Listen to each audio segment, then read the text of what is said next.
has already cost. Iran যুদ্ধ ইতোমধ্যেই আমাদের জন্য বড় ক্ষতির কারণ হয়েছে। আমার দৃষ্টিতে এটি একটি বড় ভুল সিদ্ধান্ত। এটি আমাদের নিরাপদ অবস্থানকে ভঙ্গুর করেছে এবং সামগ্রিকভাবে অবস্থাকে আরও খারাপ করেছে।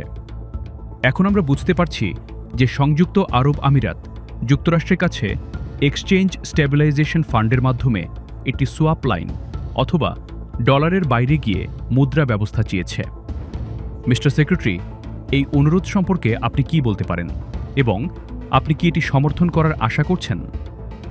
আমাদের অনেক উপসাগরীয় মিত্রই সোয়াপ লাইনের জন্য অনুরোধ করেছে। আপনারা ইতিমধ্যেই ইউএই এর ব্যাপারে শুনেছেন।